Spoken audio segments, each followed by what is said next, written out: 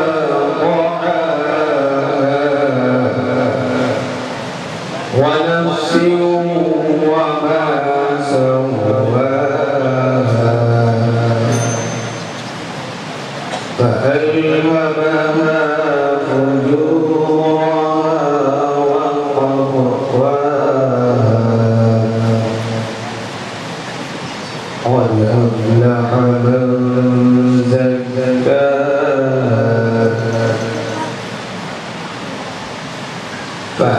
فألهمها فجورها وتقواها قد أفلح من زكاها وقد خاب من دساها كذبت ثمود بطغواها أعوذ بالله من الشيطان الرجيم بسم الله الرحمن الرحيم والنجم إذا هوى ما ضل صاحبكم وما غوى وما ينطق عن الهوى إن هو إلا وحي يوحى علمه شديد القوى ذو مرة فاستوى وهو بالأفق الأعلى ثم دنا فتدلى فكان قاب قوسين أو أدنى فأوحى إلى عبده ما أوحى ما كذب الفؤاد ما رأى أفتمارونه على ما يرى ولقد رآه نزلة أخرى عند سدرة المنتهى عندها جنة المأوى إذ يغشى السدرة ما يغشى ما زاغ البصر وما طغى صدق الله العظيم أعوذ بالله من الشيطان الرجيم بسم الله الرحمن الرحيم من الشيطان الرجيم بسم الله الرحمن الرحيم طه ما أنزلنا عليك القرآن لتشقى إلا تذكرة لمن يخشى تنزيلا ممن خلق الأرض والسماوات العلى الرحمن على العرش استوى له ما في السماوات وما في الأرض وما بينهما وما تحت الثرى وإن تجهر بالقول فإنه يعلم السر وأخفى الله لا إله إلا هو له الأسماء الحسنى وهل أتاك حديث موسى صدق الله العظيم قال على الشيخ أبي الحسن قاهر والنون وقرأ على الحسن الهاشمي وقرأ على الشامي وقرأ على محمد عبيد بن صباح وقرأ على الحفص وقرأ على الإمام